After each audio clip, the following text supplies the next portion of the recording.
Hi hello beautiful souls எல்லோரும் எப்படி இருக்கீங்க? எல்லோரும் சூப்பராக சந்தோஷமாக இருக்கீங்க அப்படிங்கிற நம்பிக்கையோடு இந்த ரீடிங் நான் ஆரம்பிக்கிறேன். எப்பயுமே ஒரு டம்ளர் நல்லா தண்ணி குடிச்சிட்டு நல்லா சிப் பண்ணி குடிச்சிட்டு உங்களோட பாசிட்டிவ் எனர்ஜியை பூஸ்டப் பண்ணிக்கோங்க. பார்க்குறதுக்கு முன்னாடியே லைக் கொடுத்து உள்ளே வந்துடுங்க, எனர்ஜிக்குள்ளே வந்துடுங்க. எந்த எனர்ஜியும் நீங்கள் கிளைம் பண்ணிக்கணுமோ இடையில நான் சொல்கிற விஷயங்களை நீங்கள் இங்கே கமெண்ட்டாக நீங்கள் கிளைம் பண்ணிக்கும் போது இங்கே எல்லாமே டோட்டலாக என்ன நடக்குது அப்படின்னா அஸ்ட்ராலஜியில் உங்கள் ஜாதக கட்டம் பார்த்து சொல்லுவாங்க. இங்கே வந்து உங்களோட எனர்ஜி, என்னோட எனர்ஜி ப்ளஸ் டிவைனோட டவுன்லோட் மெசேஜஸ், இது மூணோட எனர்ஜி, அதாவது பிரபஞ்சத்தோட சக்தி, இது மூணுமே இணைஞ்சு தான் உங்களுக்கான பிரச்சனைகளையும் சொல்லப்படுகிறது. அதுக்கு உண்டான தீர்வுகளும் கரெக்டாக உங்களுக்கு கைடன்ஸாக கொடுக்குதுங்க. அதனால தான் பார்க்கும்போது லைக் கொடுத்துருங்க. நடுவில் உங்களுக்கு தேவைப்படுற இடத்துல கமெண்ட்டு நான் கிளைம் பண்ண சொல்லும்போது கிளைம் பண்ணுங்கள். உங்களுக்கு தெரிஞ்ச ஃப்ரெண்ட்ஸ் அண்ட் ஃபேமிலிக்கு ஷேர் பண்ணுங்கள். கடைசியில் முடிஞ்ச ஹை பட்டனையும் தட்டி விட்டுருங்க. இன்றைக்கி வந்து என்ன ரீடிங் நீங்கள் பார்க்கணும் அப்படின்னு நான் நினைக்கும் போது, நேற்று வீடியோ வரல, திடீர்னு வந்து திருவண்ணாமலை ரத்னகிரி கோயிலுக்கு போகிற மாதிரி ஒரு குட்டி பிளான் ஒன்று யோசிக்காமல் எடுத்ததுனால அர்ஜெண்ட்டாக போகிற மாதிரி இருந்ததுங்க. கோயிலுக்கு நான் போய் 10 வருஷம் ஆச்சுங்க. திருவண்ணாமலை அந்த கோயிலுக்கு அப்போ போனப்பயே ரொம்ப கூட்டமாக இருந்தது. அதுக்கப்புறம் இப்படி ஒரு கூட்டத்தில் நான் எப்பயுமே வந்து போகணுன்னு ஆசையே பட மாட்டேன். நல்ல சைலண்ட்டாக ஓரளவுக்கு மீடியமாக இருக்கக்கூடிய கூட்டத்தில் போய் நம்ம சாமி கும்பிட்டு வரணும். மற்றபடி வீட்டிலே இல்லத்தில் இருந்துக்கிட்டே கடவுள் கூட கனெக்ட் ஆகிறது, பேசுகிறது, வைக்கிறது, இந்த ஒரு எனர்ஜி வந்து நான் எனக்குள்ளே கொண்டு வரது எல்லாமே எனக்கு பண்ண தெரிஞ்சதுனால கோயில் வந்து எப்பயுமே ஒரு அமைதியாக நிதானமாக சந்தோஷமாக போய் அங்கே ஒரு ட்ராவல் ட்ரிப் மாதிரி போகணும் அப்படிங்கிறது தான் என்னோடய ஆசை. திடீர்னு ரொம்ப நாள் ஆச்சு போகலாம் அப்படிங்கிற ஒரு வேண்டுதலுக்காக கிளம்பியாச்சுங்க. போய் பார்த்தா 10 வருஷத்துக்கு அப்புறம் தானே நான் பார்க்குறேன். இப்போ என்னென்னா திருப்பதி லெவலுக்கு பயங்கர கூட்டம். தெலுங்கு சைடில், அதாவது ஐ மீன் வந்து ஆந்திர பிரதேஷ், எல்லா இதுலேயுமே இந்தியாவிலேருந்து பல ஸ்டேட்லேருந்துமே வராங்க. கூட்டம் வந்து திருப்பதியில் அடைச்சி வைக்கிற மாதிரி ரொம்ப, அதை விட ஜாஸ்தி. காலையில் 6 மணிக்கு போனால் 10-11 மணிக்கு தான் வந்து தரிசனம் முடிச்சுட்டு வர மாதிரி ஒரு சுச்சுவேஷன் இருந்திருக்குங்க. நான் விஐபி, நானே என் ஃபேமிலிஸோடு போயிருந்தேன். 4-5 பேரோடு போகும்போது விஐபி டிக்கெட் தான் போட்டு போனோம். அப்போயே 3 மணி நேரம் ஆச்சுங்க. போய் நின்னாச்சு.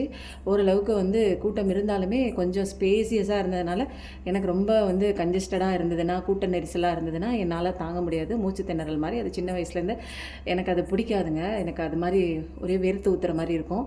அதே மாதிரி போயாச்சுங்க. ஒரு கம்பி போட்டு ஒரு லாக் போட்டு அடைச்சி ஒரு கேஜிக்குள்ளே விட்டுட்டாங்க. கூட்டம் பாட்டுக்கு நெரிசலாக நெரிச்சு தள்ளுதுங்க. எனக்கு ஒரு கட்டத்துக்கு மேலே என்ன ஆகுது, நான் ஃபேன் கிட்ட போய் நின்றுக்கிறேன்னு சொல்லிட்டு நான் முன்னாடி ஒரு 10 பேருக்கு முன்னாடி அவங்கக்கிட்ட கேட்டு எனக்கு ரொம்ப வேர்க்குது. ஏதோ தெலுங்குக்காரங்களாக இருக்காங்க, நம்ம சொல்கிற சைகையின் மூலமாக அவங்க ஏதோ புரிஞ்சுக்கிறாங்க. கொஞ்சம் வழி விட்டாங்க. விட்டவுடனே ஃபேன் கிட்ட போய் நான் நின்றுட்டேங்க. அதுக்கப்புறம் போய் கொஞ்சம் தூரம் அந்த பக்கம் தள்ளி நின்று கொஞ்சம் ஸ்பேசியஸாக காத்தாட நின்றுக்கலாம்னு இந்த பக்கம் நின்னாங்க. என் கூட வந்தவங்கெல்லாம் கூட்ட நெரிசல்லாம் மாட்டிக்கிட்டாங்க. கடவுள் வந்து என்ன அழகாக வந்து என்ன பண்ணுறாங்க, அந்த 5 பேர் அந்த கூட்டத்தில் மாட்டிக்கிட்டாங்க. என்ன வந்து அழகாக அந்த கூட்டத்துலேருந்து அப்படியே சைடில் எனக்கு ஒரு பாதை கிடச்சிச்சு. அப்படியே சைடில் போய் கடவுளை கும்பிட்டுட்டு வந்தாங்க. இதுலேருந்து வந்து என் கணவர் கூட திட்டினாங்க, நல்லா எக்ஸசைஸ் பண்ணுற, யோகா பண்ணுற, உனக்கு என்ன இப்படி வேர்க்குது. என்னோட சின்ன வயசுலேருந்து ஒரு இயல்பு, அந்த கூட்ட நெரிசலில் போய் மாட்டுனா எனக்கு ஏதோ ஒரு ஆகிற மாதிரி இருக்கும். அந்த ஒரு ஃபீல் வருதுனால எனக்கு பிடிக்காதுன்னு என்னை கடவுள் தனியாக ஒதுக்கி வச்சு, அவங்கெல்லாம் கூட்டத்தில் மாட்டிக்கிட்டு ஜடையை பிடிச்சி ஒருத்தங்க இழுக்கிறாங்க, சட்டையை பிடிச்சி இழுக்கிறாங்க, கண்ணா பின்னான்னு ஏசுகிறாங்க. அந்த மாதிரி ஒரு கூட்டத்தில் போய் அவங்க மாட்டிக்கிட்டாங்க. என்ன அழகாக ப்ரொடெக்ட் பண்ணி கடவுள் அழகாக வந்து சேஃபாக, எனக்கு நெரிசல்லாம் எதுவுமே கிடையாது. நான் போய் கடவுளை பார்த்துட்டு வந்துட்டேங்க. எவ்வளோ ஒரு அற்புதம் பாருங்களேன். என்னை எப்படி சேஃபாக, நான் அப்போயே கடவுளை கையெடுத்து கும்பிட்டேன். என்னை எவ்வளோ அழகாக சேஃபாக கொண்டு போயிட்டு எனக்கு பிடிச்ச மாதிரி அந்த ஒரு தரிசனத்தை கொடுத்தாங்க. உண்மையாக சொல்ல போனோம் அப்படின்னா, இந்த டேரோ எனர்ஜி மேலே உண்மையாக சொல்கிறேன். அங்கே நின்னோன்னே எனக்கு என்ன தோணுச்சு அப்படின்னா, இந்த வீடியோ பார்க்குற, சப்ஸ்கிரைப் பண்ணுற, என்கிட்ட ரீடிங் வாங்கின அத்தனை பேரோட ஃபேமிலியிலையும் எந்த பிரச்சனையும் இல்லாமல் சந்தோஷமாக இருக்கணும், அவங்க எல்லாருமே நல்லா இருக்கணும் அப்படிங்கிற ஒரு இது வந்து நான் வைக்கிறேங்க. கோரிக்கையை கடவுள்கிட்ட வைக்கிறேன். எனக்கே ஆச்சரியமாக இருந்தது. என்ன நான் டக்குன்னு எப்படி எனக்கு இந்த ஒரு எண்ணம் தோணுச்சு அப்படின்னு தெரியல. உங்கள் எல்லாருக்காகவும் நான் அதில் வந்து ஷார்ட் வீடியோ வந்து நாங்கள் உங்களுக்கு அப்லோட் பண்ணுறேன். கடவுள்கிட்ட போகிறது, அந்த கோயில்கிட்ட வீடியோலாம் எடுக்க முடியாது. சுற்றி இருக்கிற பிரகாரத்தில் எடுத்த விஷயங்கள் உங்களுக்கு நான் ஷார்ட்ஸாக அப்லோட் பண்ணுறேன். பட் என்ன நினச்சேனே தெரில, எனக்கு அந்த கூட்ட நெரிசலையும் நான் உங்களை நினச்சி உங்களுக்காக ப்ரேயர் பண்ணேங்க. கண்டிப்பாக எல்லாரோட பிரச்சனையும் மாறும். ஓகேவா? இன்றைக்கி வந்து என்ன விதமான கேட்க போகிறோம் அப்படின்னா, 2 கார்ட்லேருந்து வருது. இன்றைக்கி பார்க்குறவங்களுக்கு எந்த விதமான மெசேஜ் அப்படின்னா, நிறைய பேர் வந்து என்ன கேட்குறீங்க, வராத பணம் எனக்கு வரணும், அதுக்கப்புறம் எனக்கு ஜட்ஜ்மெண்ட் வேணும். நிறைய பேர் வெறுத்து போயிட்டேன், எனக்கு உறவுனால சில விஷயங்கள் வெறுத்து போச்சு அப்படிங்கிற மாதிரி நிறைய பேர் வந்து கேட்டுட்ருக்கீங்க. அந்த ஒரு எனர்ஜி வருது. நான் வந்து ஸ்டார்டிங்லேயே கேட்காம எடுக்கக்கூடாது அப்படிங்கிறதுக்காக வச்சுட்டேன். இன்னும் வந்து ஜட்ஜ்மெண்ட் கேட்குறீங்க. உறவு பிரிஞ்சு போச்சு, வெறுத்து போச்சு வாழ்க்கையே உங்களுக்கு, எதுவுமே வேணாம் எனக்கு அப்படிங்கிற மாதிரி ஒரு விஷயம் வந்து வெறுத்து போன வாழ்க்கையும் வாழ்ந்துட்டுருக்குறீங்க சில பேர். சில பேர் வந்து பண கஷ்டத்துலேயும் இருக்கீங்க. இப்போ இந்த 2 கார்டும் சைட் பை சைடு எடுக்க போகிறோம். திருவண்ணாமலையில் கண்டிப்பாக உங்களுக்காக வேண்டிக்கிட்டேன். உங்கள் லைஃப் கண்டிப்பாக மாறும் அப்படிங்கிற நம்பிக்கையை நான் வச்சுருக்கேன். எந்த அளவுக்கு நீங்கள் வச்சுருக்கீங்களோ அந்த எனர்ஜியை உங்களால் க்ளைம் பண்ணி பாசிட்டிவிட்டியாக நீங்கள் வாங்க முடியுங்க. இதுலேருந்து என்னென்னா எனர்ஜி ஷேரிங் தான். நான் என்னென்ன விஷயங்கள் பாசிட்டிவிட்டியாக எனக்குள்ளே வாங்கியிருக்கேனோ இந்த பேச்சு கேட்குறதன் மூலமாக, இந்த வீடியோக்குள்ளே நீங்கள் உள்ளே வந்து லைக் கொடுக்கறது மூலமாக எனர்ஜிக்குள்ளே கனெக்ட் ஆகுறீங்க. இது எல்லாமே சோல் ஃபேமிலி தாங்க. சோல் எனர்ஜி ஃபேமிலி தான். அதனால தான் என்னோடய பாசிட்டிவிட்டி உங்களை மாற்றுது. உங்கள் பிரச்சனைகளுக்கு உண்டான தீர்வாக நீங்கள் இங்கே எடுத்துக்கிற விஷயம் நிறையா இருக்கும். தேவைப்படுறவங்க எடுத்துக்கோங்க. இது வந்து ஃபோர்ஸ் பண்ணி இதான் எனக்கான விஷயம்னு நீங்கள் எடுத்துக்க தேவையில்லை. கஷ்டப்படுறதுக்கு டேரோ எனர்ஜி கிடையாதுங்க. கஷ்டத்துலேருந்து வெளியில் வர்றதுக்கு தான் டேரோ எனர்ஜி. என்னோட பாணி இல்லைங்க. நிறைய பேர் எப்படி எப்படியோ கொண்டு போகலாம். பட் எனக்கு கடவுள் கொடுத்த பணி இதுதான். இன்றைக்கி பார்க்குறவங்க அவங்க தொடர்ச்சியாக நின்றுட்டுருக்கிற ஒரு விஷயம் குறித்து கவலைப்பட்டு நின்றுட்டுருக்காங்க. அதுக்கு அவங்க என்ன பண்ணால் இந்த விஷயத்துலேருந்து சரியாகும், அவங்க எப்படி இதுலேருந்து வெளியில் வரலாம், எதுக்காக இப்படி ஒரு விஷயம் அவங்க லைஃப்பில் நடந்துச்சு அப்படிங்கிற ஒரு கொஸ்டின் தான். இன்றைக்கி வந்து கடவுள்கிட்டே கேட்கலாம். ஓகேவா, எதுக்கு வந்து அவங்க இன்றைக்கி இந்த இடத்துல நிற்கிறாங்க, என்ன சொல்லித்தரதுக்காக, அவங்க லெசன் என்ன, எப்போ இது சரியாகும் அப்படின்னு பார்க்கலாமா? அதுதான் இந்த கார்டு தான் வந்துச்சு. இந்த கார்டு தான் வந்துச்சு. திரும்ப அதே கார்டே வருது. நிறைய பேர் வந்துங்க மனசு வெறுத்து போய் வாழ்க்கையில் வந்து எனக்கு இது பிடிக்கவே இல்லை, எனக்கு இனிமேல் எதுவுமே தேவையில்லை, இவ்வளோ நம்பிக்கையை கொடுத்துட்டு ஒரு விஷயம் வந்து என்னை இப்படி ஏமாற்றிருக்கு, இனிமேல் நான் யாரையும் நம்ப போகிறதில்ல, எனக்கு வேணவே வேண்டாம், நான் என் லைஃப் பார்த்துட்டு போகிறேன், எனக்கு கடவுள் ஒருத்தர் மட்டும் போதும் அப்படிங்கிற ஒரு விஷயம்லாம் பிடிச்சிட்டு நீங்கள் போகிறீங்க. இது வந்து என்னென்னா, உங்கள் மைண்டு வந்து இப்போ என்ன இருக்குன்னா, நீங்கள் கண்டிப்பாக வந்து சந்திர பகவானை கோயிலில் போயிட்டு நீங்கள் வந்து அந்த திங்களூரா கஞ்சனூரா, அது சந்திர பகவான் கோயில் எந்த ஊருங்க, திங்களூரோ கஞ்சனூரோ ஏதோ ஒரு ஊருங்க. அந்த கோயிலுக்கு போய் நீங்கள் சந்திர பகவான்கிட்ட அர்ச்சனை பண்ணி அங்கே துண்ணூறு வாங்கிட்டு வந்து தினமும் இரவு படுக்க போகும்போது அந்த ஒரு துண்ணூரை பூசிட்டு படுங்க. ஏன்னா சந்திர பகவானுடைய அந்த ஒரு பலம் வந்து உங்களுக்கு ரொம்ப கம்மியாக இருக்குது. அதனால் மைண்டில் அடிக்கடி வந்து நடந்து முடிந்த அந்த உங்களுக்கு ஏற்றுக்கவே முடியாத அந்த நம்பிக்கை துரோகம் கொடுத்த உங்களுக்கு கஷ்டம் கொடுக்குற அந்த விஷயம் வந்து அடிக்கடி ரிப்பீட் மோடில் போட்டு அதே உங்கள் மைண்டில் போட்டு திங்கிங் ஆகிட்டே இருக்குது. ஒரு ஏமாற்றம் அடைஞ்சிருக்கலாம், யாரோ ஒருத்தவங்க விட்டு போயிருக்கலாம், ஏதோ ஒரு விஷயத்தில் ஒரு இழப்பு ஏற்பட்டிருக்கலாம். அதுலேருந்தெல்லாம் நீங்கள் வந்து உங்களை விட்டுட்டு அவங்க வந்து போயிட்டாங்க, எஸ்கேப் ஆகி போயிட்டாங்க அப்படிங்கிற ஒரு விஷயந்தான். உங்களை விட்டுட்டு வாக்கவே பண்ணிட்டாங்க. உங்களை கண்டுக்கவே இல்லைன்னு வச்சுக்கோங்களேன். உங்களுக்கு கூடவே எப்பயும் இருப்பேன்னு சொன்ன ஒரு உறவு இன்றைக்கி வந்து உங்களை கண்டுக்காமல் உங்களுக்கு நிறைய தப்பான ஒரு விஷயங்கள்லாம் பண்ணிவிட்டு ஏமாற்றிட்டு நம்பிக்கை துரோகம் கொடுத்துட்டு. ஆம்புலன்ஸ் சவுண்ட் கேட்குது. கண்டிப்பாக யாருக்கோ இந்த ஒரு விஷயத்தினால ரொம்ப கவலைப்படுறீங்க. ஆம்புலன்ஸ் சவுண்ட் கேட்குது. ஆம்புலன்ஸில் யாராவது உயிருக்கு போராடிட்டு இருந்தாங்கன்னா கண்டிப்பாக அவங்கள காப்பாற்றுவார் கடவுள். நம்ம ப்ரேயர்லேயும் வச்சாச்சு. நிறைய விதமான இப்போ வந்து மேனிஃபெஸ்டேஷன் எதில் இருக்குது அப்படின்னா, யாரையும் நம்ப போகிறது கிடையாது. நம்பியும் இங்கே எல்லாமே அப்படி தான் இருக்காங்க. இவங்க இந்த ஒரு நபர் மூலமாக கிடைச்ச இந்த ஒரு பாடம், நம்பிக்கையற்ற தன்மை பார்க்குற எல்லார் மேலேயுமே யார் மேலேயுமே வெறுத்து போகுது. அவங்களுக்கு ஒரு நம்பிக்கை வந்து வரவே மாட்டேங்குது. ப்ராக்டிக்கலாக இப்படி தான் எல்லோரும் இருப்பாங்க அப்படின்னு சொல்லிட்டு நிறைய பேர் இருக்காங்க. டெசிஷன் எல்லாமே வந்து ஒரு விரக்தியாக, ஒரு நெகட்டிவிட்டியாக, பிடிக்கவே இல்லைங்க.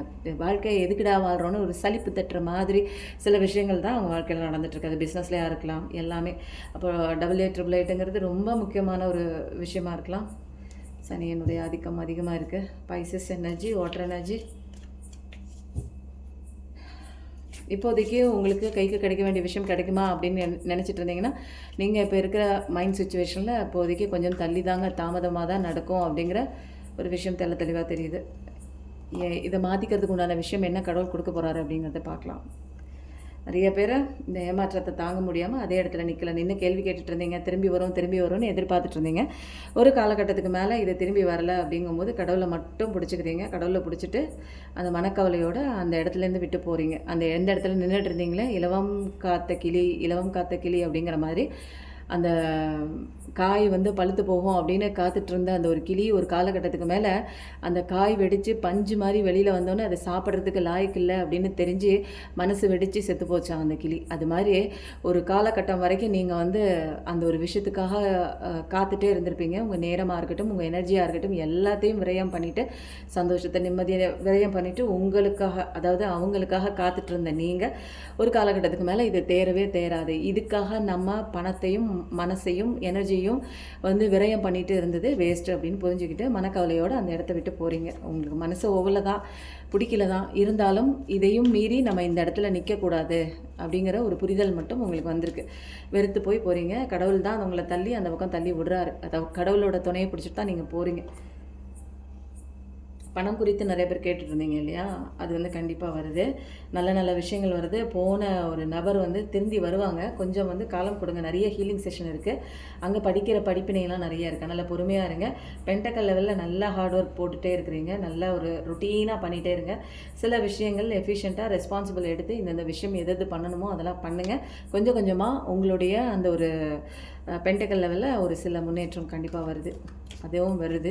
அதனால் இங்கே வந்து எந்த ஒரு விஷயமும் வந்து இப்போதைக்கு கவலைப்படணுங்கிற அவசியம் இல்லை. ஏரிஸ் எனர்ஜி, டாரஸ் எனர்ஜி இனிமேல் கொஞ்சம் கொஞ்சமாக வருது. அது அவங்க பர்சன் வருவாங்க. உங்களுக்கு நல்ல காலமும் வருது. நல்ல பென்டக்கல் லெவலில் பயங்கரமான ஒரு சந்தோஷம் வருது. நான் இந்த கார்டையும் தானே மாற்றி மாற்றி எடுக்கிறேன். ஒரே கார்டிலே உட்காந்துருக்கேன். உங்களுக்கு நல்ல காலம் வருது. கண்டிப்பாக வருது. அது வந்து ஒரு விட்டு போன ஒரு உறவு அன்பை கொடுக்குறதாகவும் இருக்கலாம். புதிய ஒரு நபர் அன்பு கொடுக்குறதாகவும் இருக்கலாம். துரோகம் பண்ண ஒருத்தவங்க இப்போ வந்து உங்களுக்கு பண்ண துரோகத்தெல்லாம் புரிஞ்சுக்கிட்டு அவங்களுக்கு யாரோ ஒருத்தவங்க துரோகம் பண்ணியிருப்பாங்க இல்லைங்களா? அதுக்கிட்டேருந்து அடி வாங்கி லெசன்லாம் கற்றுக்கிட்டு உங்ககிட்ட திரும்பவும் வந்து மன்னிப்பு கேட்டு வராங்க அப்படிங்கிற ஒரு கன்ஃபர்மேஷன் கார்டும் இங்கே வந்திருக்குங்க. இங்கே நிறைய பேர் பார்க்கறதுனால கலெக்டிவ் ரீடிங்காக வருது. உங்களுக்கு தேவைப்படுற மெசேஜஸ் எடுத்துக்கோங்க. மற்றதெல்லாம் விட்டுருங்க. இதில் பென்டக்கல் லெவலில் கொஞ்சம் நல்லா ஹை இம்ப்ரூவ்மெண்ட் இருக்குது உங்கள் லைஃப்பில். இப்போ வந்து இந்த கார்ட்லேருந்து சில விஷயங்களை எடுத்துடலாம் கன்ஃபர்மேஷனுக்காக. இப்போ வந்து ரொம்ப கன்ஃபியூஸ்டாக இருக்கீங்க, ரொம்ப குழப்பத்தோடு இருக்கீங்க. பட் ஆனால் நிற்கலை. நீங்கள் அழுதுகிட்டே ஒரு இடத்துல நின்றுட்டு இருந்தீங்க ரொம்ப காலமாக. நீங்கள் இப்போ நிற்கலை. இப்போ உங்கள் தொழிலை பார்த்து போக ஆரம்பிச்சிட்டிங்க, உங்கள் கெரியர் பார்த்து போக ஆரம்பிச்சிட்டிங்க. இப்போ உங்களுக்கு நல்ல நல்ல ஆப்பர்ச்சுனிட்டி உங்கள் தொழிலையும் வருது, உங்கள் வாழ்க்கைக்கும் வருது. ஆப்பர்ச்சுனிட்டி பழசாக இருந்தாலும் அதுவும் வந்து திரும்பி வருது. புதுசாக இருக்கிறதும் வருது உங்கள் லைஃபுக்குள்ளே. விஷ் ஃபுல்ஃபில்மெண்ட் தான். ஜம்முன்னு இனிமேல் வாழ்க்கையை நடத்துறது தான். என்ன வேணுமோ, ஏன்னா இப்போ வந்து உங்கள் பணியை பார்க்குறதுக்கு நீங்கள் கிளம்பிட்டீங்க. உங்கள் பணி அப்படின்னா என்னங்க? உங்கள் வேலையை பார்க்குறதுக்கு, உங்கள் ஒர்க்கு பார்க்குறதுக்கு, உங்களுடைய கடமைகள் செய்கிறதுக்கு இப்போ முனைப்போடு செய்ய ஆரம்பிச்சிட்டிங்க. இனிமேல் நீங்கள் தான் முக்கியம், உங்கள் கடமை தான் முக்கியம், உங்கள் ஃபேமிலி தான் முக்கியம் அப்படின்னு இந்த இடத்துல உங்கள் தாட்டை வைக்கும் போது கடவுள் வந்து என்ன பண்ணுறாரு? இதில் உங்களுக்கு நிறையா இம்ப்ரூவ்மெண்ட். அதனால தான் இந்த கார்டு நிறையா வந்திருக்கு உங்களுக்கு. இதில் உங்களுக்கு இம்ப்ரூவ்மெண்ட் கொடுக்குறாரு. இதில் இம்ப்ரூவ்மெண்ட் கொடுத்தோடனே உங்களுக்கு யார் வரணுமோ, எந்த விஷயம் கரெக்டாக இருக்குமோ, எந்த விஷயம் சரி செய்யப்பட்டு உங்ககிட்ட வரணுமோ அத்தனை விஷயம் கரெக்டாக வருது. இப்போ நீங்கள் ஆசைப்பட்ட அத்தனை விஷயம் ஒன்றா வருது. 99 999 பார்க்குறவங்களா இருக்கலாம். ஒட்டுமொத்த அன்புமே 9 ஆஃப் கப்ஸ். அந்த வரப்போகிற பர்சன் ஒரு 10 ஆஃப் கப்ஸாக இருந்து உங்கள் வாழ்க்கையை பூர்த்தி செய்வாங்க. இப்போ நீங்கள் 9 ஆஃப் கப்ஸில் இருக்கீங்க. நல்ல ஒரு அன்போட, ஒரு பண்போட, ஒரு நல்ல ஒரு வெல்த்தோட, முன்ன இருந்த காயங்கள்லாம் இல்லாமல் நீங்கள் கெரியர் லெவலில் அப்கிரேட் ஆகிட்டு இருக்கீங்க. நீங்கள் பார்க்குற நீங்கள் உங்களோட பர்சன் வந்து இப்போ உங்களை பார்க்கும்போது, உங்களோட பர்சன் அப்படின்னா புதுசாக வரவங்களாகவும் இருக்கலாம், அல்லது லாங் டிஸ்டன்ஸில் ரொம்ப நாளாக வந்து பிரிஞ்சிருக்காங்க. இப்போ அருமை பெருமையெல்லாம் தெரிஞ்சு அவங்களும் வராங்க. இப்போ வந்து அவங்க வர்றது வந்து ஒரு 10 ஆஃப் கப்ஸ் மாதிரி உங்களுக்கு ஏற்ற ஒரு பார்ட்னராகவும் வராங்க. சில பேர் பழைய பார்ட்னர் வந்து ஒரு துரோகம் பண்ணவங்க, ஏமாத்தினவங்க, உங்களுக்கு டார்ச்சராக இருந்தவங்க, உங்களை வளர்ச்சியே அடைய விடாமல் கூடவே இருந்து குளிப்பறிக்கிறவங்க, அவங்களாம் உங்களை வாழ்க்கையை விட்டு விலக்கடிக்கப்படுவார். கடவுள் விலக்கி வச்சிருவார். அதனால் இப்போ எல்லாமே தெளிவாக கரெக்டான ஒரு பாதையை நோக்கி தான் பயணம் பண்ணிகிட்ருக்கீங்க. வாவ்! இப்போ ஒரு வந்து எப்படின்னா, உங்களுக்கு வரப்போகிற பர்சன் ராஜா மாதிரி இருக்கலாம், ராணி மாதிரி இருக்கலாம். இப்போதைக்கு நீங்கள் எப்படி இருக்கீங்க அப்படின்னா, நல்ல ஒரு தெளிவாக உங்களுக்கே எல்லா விஷயமும் தெரியுங்க. பட்ட அடி பெயினில் எவ்வளோ விதமான நாலேஜ் இருக்குது தெரியுங்களா? அந்த அனுபவ பாடம்னு சொல்லுவாங்க தெரியுங்களா? இதெல்லாம் சொல்லிலாம் கிடைக்காதுங்க. அனுபவபூர்வமாக நீங்கள் பட்ட வலிகள், வேதனைகள், ஒவ்வொரு மனிதர்களும் கொடுத்த பாடங்கள் எல்லாமே டார்ச்சராக இருக்கட்டும், பாடமாக இருக்கட்டும், லெசனாக இருக்கட்டும், இது எல்லாமே நீங்கள் தெரிஞ்சு இப்போ வந்து நான் 10 பேருக்கு நீங்களே அட்வைஸ் பண்ணுற அளவுக்கு ஒரு நல்ல ஒரு டேலண்டட் பர்சனாக இருப்பீங்க. நல்ல ஒரு நியாயத்தோட, நல்ல ஒரு ப்ரொடெக்டிவ் பர்சனாக நீங்களும் இருப்பீங்க. உங்களுக்கு வரக்கூடிய ஒரு பார்ட்னரும் அப்படி தான் இருப்பாங்க. இது வரைக்கும் உங்களை ப்ரொடெக்ட் பண்ணாமல் நட்டாத்தில் விட்டுட்டு போயிருந்திருப்பாங்க டார்க்கில். இப்போ வந்து அவங்களே வந்து திருந்தி அழகாக வராங்க. நீங்களும் வந்து ஒரு கரெக்டாக உங்களோட பவுண்ட்ரிஸ்லாம் செட் பண்ணி அழகாக வச்சுருக்கீங்க. உங்களோட ஸ்ட்ரென்த்தெல்லாம் புரிஞ்சுக்கிட்டு. இப்போ வந்து என்னென்னா, உங்கள் பார்ட்னர் லைஃப்பில் வந்து என்ன நடந்திருக்கு அப்படின்னா, ஏன் இது வரைக்கும் அவங்க வரல அப்படின்னா, உங்கள் லைஃப்பில் ஏதோ சில விஷயங்கள் முக்கியம்னு குறித்து உங்களை அப்படியே விட்டுட்டு போயிருப்பாங்க. இப்போ அந்த இடத்துல எந்த விஷயம் முக்கியம்னு போனாங்களோ, அந்த விஷயம்லாம் போலி, நடிப்பு, ஏமாற்றம் அப்படிங்கிற சில மன கஷ்டங்கள் எல்லாம் அனுபவித்து, இப்போ தான் வந்து உங்களோட உண்மையான ஒரு அன்பு, பாசம், அந்த நேர்மை, கருணை, அந்த ஒரு அரவணைப்பு, அந்த ஒரு தாயுள்ளம் இது வந்து அவங்களுக்கு வந்து புரிஞ்சிருக்கும்.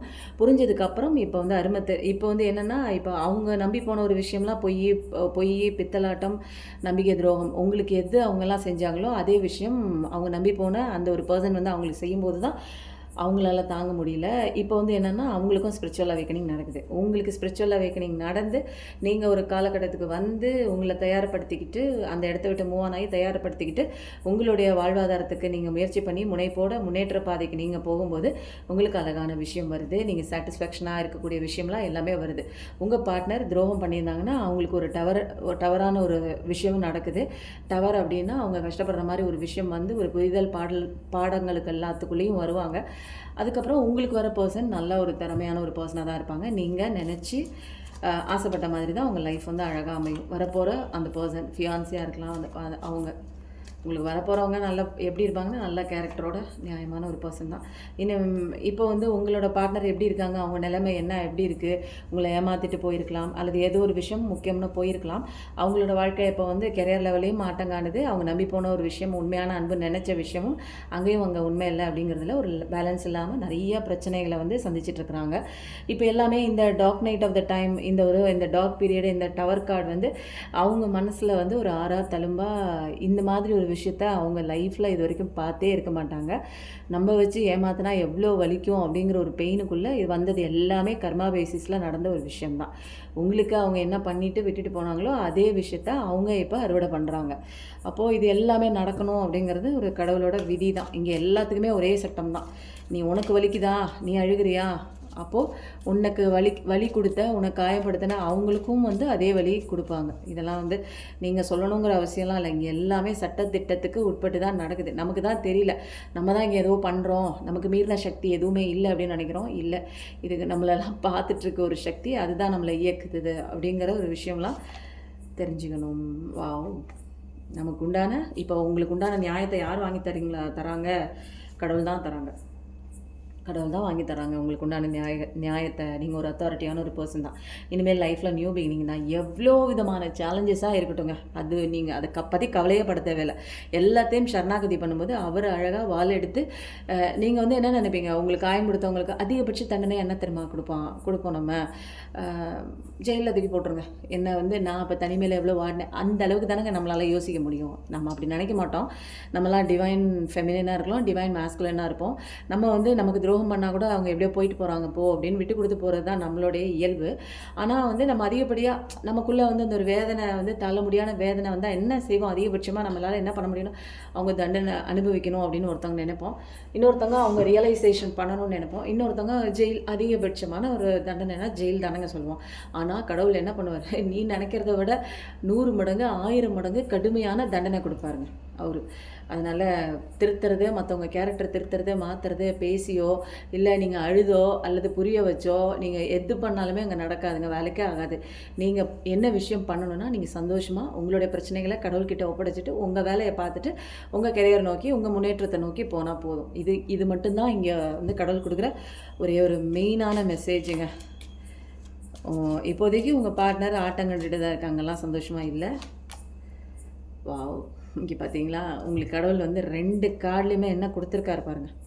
2 கார்ட்லேயுமே உங்களுக்கு பென்டக்கல் லெவலில் நைட் ஆஃப் பென்டக்கல் வந்துச்சு. நீங்கள் இனிமேல் ஹார்ட் ஒர்க் போட்டு நீங்கள் பண்ணுற ஒரு விஷயத்தின் மூலமாக தான் உங்களுக்கு உண்டான சக்ஸஸான வாழ்க்கை வரும். ஃபஸ்ட்டு கெரியரை பில்டப் பண்ணுங்கள். இது தாங்க மெயின் திங்க. எல்லோரும் என்ன பண்ணுறீங்க, அந்த ஒரு ரிலேஷன்ஷிப்புக்குள்ளே போய் சரியில்லாத ஒரு ரிலேஷன்ஷிப்புக்குள்ளே போய் அதில் போய் நிற்கிறீங்க.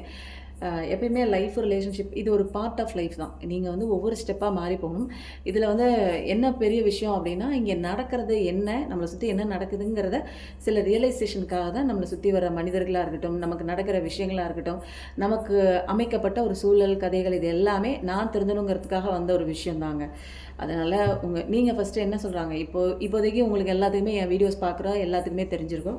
இங்கே எப்படிப்பட்ட உலகம் இயங்குது, எந்த மாதிரி நடந்துக்கணும், நான் என்ன பண்ணால் என் வாழ்க்கை சரியாகும் அப்படிங்கிற நிறையா புரிதலான விஷயங்கள்லாம் இங்கே சொல்லப்பட்டிருக்கு. நிறைய பேர் புரிஞ்சிருக்கீங்க, நிறைய பேர் மாறியிருக்கீங்க. ஓகேவா? இப்போது வந்து இதுலேருந்து கார்டு ஒன்று எடுத்துருவோமா? அம்மா நிறைய பேர் பணம் குறித்து தான் பார்க்குறீங்கன்னு நினைக்கிறேன். பணம் சம்மந்தப்பட்ட விஷயங்கள்லாம் கஷ்டமாக இருக்குது. எனக்கு வந்து தொழில் வந்து சரியாக அமையலை, பிஸ்னஸ் வந்து டவுன் ஆகிட்டே இருக்குது, எனக்கு எவ்வளோ முயற்சி பண்ணாலும் அதில் முன்னேற்றம் கிடைக்கல, நான் எந்த இடத்துல தப்பு பண்ணுறேன்னே எனக்கு ரியலைசேஷன் இல்லை. அதுக்கப்புறம் பார்க்குற வேலையில் ஊதியம் வந்து உயர்வே இல்லை, ரொம்ப நாளாக போராடிட்டுருக்கேன் ஒரே ஒர்க்கில், ஆனால் சம்பளம் உயர்வு இல்லை அப்படிங்கிறீங்க. கடவுள் வந்து அவரே வந்து உங்களுக்கு அழகான ஒரு பென்டக்கல், எந்த இடத்துக்கு போகணும், நிறைய விஷயங்கள் உங்களை வந்து கைட் பண்ணுவார். அதுக்கப்புறம் நீங்கள் நிறைய பேர் வந்து இன்னும் கொஞ்சம் நீங்கள் மாறவே உங்களுக்குள்ள இன்ட்ராஸ்பெக்ஷனுக்குள்ளே வரும்போதே உங்கள் ஸ்ட்ரென்த் என்னன்னு புரியும் போதே நிறைய 11 111லாம் பார்க்க ஆரம்பிப்பீங்க. உங்களுடைய dark night of the period, அழுகிற டைமு, அதுக்கப்புறம் நீங்கள் வெளியில் வர டைமு, 11 111 இதெல்லாம் பார்க்க ஆரம்பிப்பீங்க. நிறைய ஆப்பர்ச்சுனிட்டி, நிறைய உங்கள் லைஃப்பில் வந்து பென்டக்கல் முன்னேற்றம் பண்ணக்கூடிய நிறைய ஆப்பர்ச்சுனிட்டிஸ் வரும். புதிய கேரியர் வரும், ஃபினான்ஷியல் ஆப்பர்ச்சுனிட்டி வரும், புதிய ஜாப் ட்ரான்ஸ்ஃபர் கூட கண்டிப்பாக நடக்கும், புதிய வெஞ்சர், புதிய ப்ராஸ்பரிட்டியோட உங்கள் லைஃப் கண்டிப்பாக அமையும். 1111 அப்படிங்கிற இந்த நம்பரை வந்து கிளைம் பண்ணிக்கோங்க. இந்த எனர்ஜி நீங்கள் வந்து பிக்கப் பண்ணிக்கிறதுக்கு இப்போ வந்து ஓவராலாக பார்க்கும்போது என்ன ஆகுது அப்படின்னா, உங்கள் லைஃப்பில் சந்தோஷம் வரப்போகுது அப்படிங்கிற ஒரு கன்ஃபர்மேஷனும், இது வரைக்கும் இடி மாதிரி சில விஷயங்கள் உங்கள் லைஃப்பில் நடந்து முடிஞ்சு நீங்கள் மாறி உங்கள் லைஃப்பில் சூப்பராக முன்னேற்றம் அடைஞ்சிட்ருக்கீங்க. நீங்கள் உங்கள் பாதையில் கரெக்டாக போய்ட்டுருக்கீங்க. இப்போ ஆப்போசிட்டில் வந்து உங்களுக்கு பிரச்சனை கொடுத்த, உங்களுக்கு காயம் கொடுத்த உங்கள் பர்சனோட லைஃப்பில் இப்போ டவர் மூமெண்ட் நடந்துகிட்ருக்கு. அவர் வந்து நிறைய விஷயங்கள், அவருக்கு வந்து இப்போ எவ்வளோ பெரிய விஷயம் வந்து பணமாக கிடைச்சாலும் வந்து பென்டகல் லெவலில் கிடைச்சா கூட இப்போ அவரால் சந்தோஷமாக இருக்க முடியல. ஏன்னா அவருக்கு கிடைச்ச அந்த பெயின், அந்த ஒரு ஏமாற்றம், அந்த நம்பிக்கை துரோகம், பேக் ஸ்டாப்பு, முதுகில் குத்துறது எல்லாமே நடந்து இப்போ அவர் வந்து ஒரு சில புரிதலுக்குள்ளே வந்திருக்காங்க. சில விஷயங்கள் இது எல்லாமே இங்கே லெசன் படிக்காமலாம் வந்து அடுத்தடுத்த விஷயங்கள் மூவ் பண்ண முடியாது. அப்போது வந்து இந்த கஷ்டங்கள் நீங்கள் எப்படி அனுபவிச்சிங்களோ அதே மாதிரி இப்போ அவங்களும் அனுபவிக்கிற ஒரு டர்ன் வந்திருக்கு. அவங்க அனுபவிச்சுட்டு ஹீல் ஆகிட்டு சரியாகிட்டு வரணும்னா கடவுளே அனுப்புவார். இல்லை உங்கள் வாழ்க்கையை விட்டு விளக்கிடணும், அவங்களுடைய பர்பஸ் அவ்வளோதான், முடிஞ்சு போச்சு, வந்த நோக்கம் உங்களுக்கு உண்டான ஒரு சோல் சர்ச்சிங்குள்ளே, என்லைட்மெண்ட்குள்ளே அவங்க தள்ளி விட்டுட்டு அவங்க விலகி போயிருப்பாங்க. அந்த மாதிரி ஒரு விஷயம் கூட சில பேருக்கு நடக்குதுங்க. ஆக மொத்தம் ரிலேஷன்ஷிப்பில் நீங்கள் வந்து ப்ராப்ளமாக இருக்கிற இப்போதைக்கு இருக்கிற நிறைய விஷயங்கள் நீங்கள் பார்த்துட்ருக்க உங்களுக்கு கொஞ்சம் கொஞ்சமாக மாறி இப்போ வந்து ஒரு நீங்கள் இது வரைக்கும் அந்த பிரச்சனைக்குள்ளே இருக்கும்போது, ரிலேஷன்ஷிப்புக்குள்ளே இருக்கும்போது உங்களோட டேலண்ட்டோ நீங்கள் கை நிறைய சம்பாரிச்சு கூட இருக்க மாட்டீங்க. இந்த பர்சன் உங்களை விட்டு போனதுக்கப்புறம் அழுது மருகி கடவுளுக்குள்ளே வந்துட்டு அதுக்கப்புறம் பார்த்தீங்கன்னா உங்கள் லைஃப்பில் பயங்கர ஒரு இம்ப்ரூவ்மெண்ட்டுங்க. ஒரு 10 ரூபா கூட நீங்கள் சம்பாதிக்க ஆரம்பிச்சிருப்பீங்க. ஏன்னா அன்றைக்கி வந்து அவங்க கூட இருக்கும்போது ஒரு ரூபா கூட சம்பாதிச்சிட மாட்டீங்க. இன்றைக்கி 10 ரூபா, 20 ரூபா, 100 ரூபா, அந்தளவுக்கு, நான் சும்மா பேருக்கு சொல்கிறேன், அந்தளவுக்கு கூட நீங்கள் சம்பாதிக்கிற ஒரு திறமை வந்து உங்களுக்குள்ளே இருக்குன்னு நிறைய ரியலைசேஷன் ஆகிருக்கும். பிரபஞ்சத்தோட கனெக்ட் ஆகிருப்பீங்க. யூனிவர்ஸ் உங்ககிட்ட பேச ஆரம்பிச்சிருப்பாங்க. உங்களுக்கு கரெக்டான கைடன்ஸ் கிடைச்சிருக்கும். முருகனுடைய அந்த எலக்ட்ரோ மேக்னெட்டிக் ஃபோர்ஸ்குள்ளே வந்திருப்பீங்க. சிவாப்பா உங்களை காப்பாற்றிருப்பாங்க. ஒவ்வொரு இடத்துலையுங்க அம்மன் வருவாங்க, சிவாப்பா வருவாங்க, முருகன் வருவாங்க. இந்த மாதிரி நிறைய விஷயம் வரும். கடைசியில் மைண்டு கார்டு தான் முருகன், சோல் கார்டு வந்து கிருஷ்ணா தான். அப்போது அது எல்லாமே ஒன் பை ஒன்னாக வருங்க. இது எல்லாமே நடக்கணும் அப்படிங்கிற ஒரு விதி இருக்குது. ஏன்னா கண்டிப்பாக இந்த விஷயம் நடந்தே ஆகணும் அப்படிங்கிற ஒரு விஷயந்தான். நிச்சயமாக வந்து என்னென்னா, இந்த கார்டு பார்த்தீங்களா, இதுக்கு கண்டிப்பாக பூ வச்சே ஆகணும். ஏன்னு வச்சு காலசக்கரம், வா செம்மையாக இருக்குங்க. இதுக்கு மேலே நான் எடுக்கலாம். ஏன்னா இது வந்து உண்மையான காதல்னு சில பேர் வந்து உணர்ந்தும் வராங்க. இந்த டார்க் நைட் ஆஃப் த பீரியட்க்கு அப்புறம் உங்கள் பார்ட்னர் நிறைய விஷயங்கள் உங்களை பற்றி தெரிஞ்சு வராங்க. சில பேருக்கு ஆஃபரும் கொடுக்குறாங்க, சில பேருக்கு புதிய பார்ட்னரும் வராங்க. ஏன்னா காலச்சக்கரமே எங்கே மாறுது அப்படிங்கும்போது பூ கையில் இல்லை. இப்போ எனக்கு பூ இல்லை எனக்கு. ஏன்னா நீங்கள் இப்போ இது வரைக்கும் வந்து என் லைஃப்பில் எந்த ஒரு மாற்றமே இல்லைன்னு நினச்சிங்கல்ல, அப்படி கிடையாது. உங்கள் லைஃப்பில் யாருமே தெரியாமல் ஒரு பார்ட்னர் உங்கள் லைஃபுக்குள்ளே வந்து ஒரு கஷ்டம் கொடுத்துட்டு, காயம் கொடுத்துட்டு உங்கள் வாழ்க்கையை விட்டு வெளியில் போகிறதுக்கெல்லாம் கடவுள் அலோவ் பண்ண மாட்டார். அப்போது லெசன் வந்து கற்றுக்கணுங்கிறதுக்கு எந்த சுச்சுவேஷன் வரைக்கும் அவங்க இருக்கணுமோ இருப்பாங்க. அப்போது நீங்கள் லெசன் ஸ்டார்ட் ஆகும்போது அவங்க உங்கள் வாழ்க்கையை விட்டு கிளம்பிடுவாங்க. உங்களுக்கு உண்டான லெசன் படித்து உங்களோட திறமைகளை வந்து நீங்கள் புரிஞ்சுக்கிட்டு நீங்கள் உங்கள் லைஃப்பில் இம்ப்ளிமெண்ட் பண்ணி அப்படியே அப்கிரேட் ஆகி வேறு லெவலுக்கு போயிட்டு இருக்கும்போது அவங்க வந்து உங்களுக்கு பண்ண துரோகத்துக்கு ஏற்ப அவங்க வந்து ஒரு சில விஷயங்கள் அவங்க லைஃப்பில் வந்து நடக்க ஆரம்பிச்சிருக்கும். அதனால அடி விழுந்து அவங்களுக்கு அங்கே dark night of the period அவங்க வந்து கற்றுக்க வேண்டிய விஷயங்கள் அவங்களுக்கு சைட் பை சைடாக இங்கே ஒரு கிளாஸ் நடந்துகிட்ருக்குங்க, அந்த பக்கம் ஒரு கிளாஸ் நடந்துகிட்ருக்கும். அப்போது கடவுளுக்கு தெரியும் எவ்வளோ பெரிய டீச்சர் தெரியுங்களா, எத்தனை பேருக்கு கிளாஸ் எடுக்கிறாருங்க இல்லையா. ஒரு கிளாஸில் ஒரு 10 பேர் 20 பேர் இருந்தாலும் ஒரு டீச்சரால் மேய்க்க முடியாது. ஆனால் கடவுள் எத்தனை பேரை வந்து இந்த பாடத்தை படிக்க வச்சு உருப்பட வச்சு தள்ளுறாரு. அப்பையும் திருந்துறோமா? திரும்ப திரும்ப இந்த மாயவலைக்குள்ளே வந்து மாற்றோம். நிச்சயமாக வந்து லவர்ஸ் அப்படிங்கிறது 6666 கண்டிப்பாக போடுங்க, 1111 போடுங்க. ஏன்னா 1111 இங்கே வருது, முருகனோட அந்த எலக்ட்ரோ மேக்னெட்டிக் ஃபோர்ஸும் இங்கே இருக்குது, காலச்சக்கரமும் 360 டிகிரிக்கு மாறுது. அப்போது நல்ல விஷயங்கள் தான், நல்ல ஃபார்ச்சூன் தான் உங்களுக்கு. கர்மானால் இவ்வளோ நாட்கள் நீங்கள் வந்து கஷ்டப்பட்டுட்டு இருந்தீங்க, இனிமேல் அந்த கஷ்டத்துக்கு வேலையே இல்லை, அவ்வளோதான். எல்லாமே ஒரு திருப்பு முனை மாதிரி, டேர்னிங் பாயிண்ட் மாதிரி. நடக்காத விஷயங்கள்லாம் இனிமேல் நடக்க போகுது. வாழ்க்கையில் நிறைய அப்ஸ் அண்ட் டவுன்ஸ்லாம் பார்த்துட்டு இருந்தீங்க. இப்போ ப்ரெடிக்ட் பண்ண முடியல, என் லைஃப் வந்து இன்னொரு 10 வருஷம் கழிச்சு, இன்னொரு 5 வருஷம் கழிச்சு எப்படி இருக்குமேன்னு உங்களுக்கு ப்ரெடிக்ட் பண்ண முடியாது. ஆனால் இப்போ டக்குன்னு மாறக்கூடிய ஒரு விஷயமா இருக்கும். நல்ல நல்ல விஷயங்கள்லாம் உங்கள் லைஃப்பில் வந்து நீங்கள் பார்க்க ஆரம்பிப்பீங்க, 10 பார்க்க ஆரம்பிப்பீங்க. அப்போது ரொம்ப சூப்பராக இருக்குது, எனர்ஜி வைஸில் பயங்கரமாக இருக்குது. பார்க்குற உங்களுக்கு அவேக்கனிங் ஆகி நிறைய நல்ல நல்ல விஷயங்கள்லாம் மாறுறீங்க. உங்கள் பார்ட்னருக்கு இப்போ தான் ஸ்டார்ட் ஆகுது, ரியலைசேஷன் ஆகுது, உங்களை பற்றின நினைவுகள் வருது. ஆனால் இவங்க வருவாங்க, ரியலைசேஷன் ஆகுதா, திரும்பி திரும்பி பார்க்கணுங்கிற அவசியம் இல்லை. வாட்ஸ்அப்பில் போய் அவங்க ஸ்டேட்டஸ் பார்க்குறதோ, அவங்களோட டிபி பார்க்குறதோ, அவங்க என்ன நினைக்கிறாங்க, யார்கிட்ட மூவ் பண்ணுறாங்க அப்படிங்கிறதுலாம் தேவையில்லை. உங்கள் எனர்ஜியில் பக்காவாக கடவுள் உங்களை கைட் பண்ணுற அந்த ஒரு பாதையில் நீங்கள் போங்க. அவங்களுக்கும் கடவுள் கைட் பண்ணுவாங்க. எந்த நேரத்தில் எது நடக்கணும் பக்காவா அப்படிங்கிறது எல்லாமே கடவுள் எழுதி வைத்த கதை தான் நம்ம எல்லாருக்குமே. இங்கே வந்து நம்ம எதுக்கு அடி வாங்குகிறோம் அப்படின்னா, நம்ம ஒரு கதையை நினச்சி வச்சுட்டு இது எப்படி இதுதான் நடக்கணும்னு ஒரு எக்ஸ்பெக்டேஷன் வைக்கிறோம். நம்ம வைக்கிற விஷயம் இங்கே நடக்காது அப்படிங்கிற புரிதலுக்கு உண்டான லெசனை இந்த இடத்துல தான் நம்மளால் படிக்க முடியும். ஏன்னா நம்ம நினைக்கிற விஷயம் நடக்காது, நம்ம ஆசைப்படுற விஷயம் எல்லாமே கடவுளால் எழுதப்படுற ஒரு விஷயம் தான். அவர் எது நினைக்கிறாரோ அது நடக்கட்டும்னு சரணாகதிக்குள்ளே வரும்போது உன் வாழ்க்கை சந்தோஷமாக மாறும். இது எல்லாமே லெசனு தாங்க. அன்பை கொடுங்க, அது கண்டிஷனோடு வைக்காதீங்க. நல்லா இருக்குது கார்ட்ஸு, ரொம்ப பவர்ஃபுல்லான ரீடிங் தான். இந்த ரீடிங்கில் வந்து 1010 வந்து டைப் பண்ணுங்கள், 1111 டைப் பண்ணுங்கள், 6666 டைப் பண்ணுங்கள், கிளைம் பண்ணிக்கோங்க. ஹாப்பினஸ்னு போடுங்க. சேஞ்சஸ் கம்மிங் வருதா, நல்ல சேஞ்சஸ்னு கூட போடுங்க. சேஞ்சஸ் கம்மிங் போடுங்க. அப்போது இதெல்லாம் நீங்கள் போடும்போது இந்த எனர்ஜிக்குள்ளே வரீங்கங்க. ஓகேவா? இப்போ வந்து முருகனோட ஆசீர்வாதம் உள்ள ஒரு கார்டு ஒன்று எடுத்துருவோம்.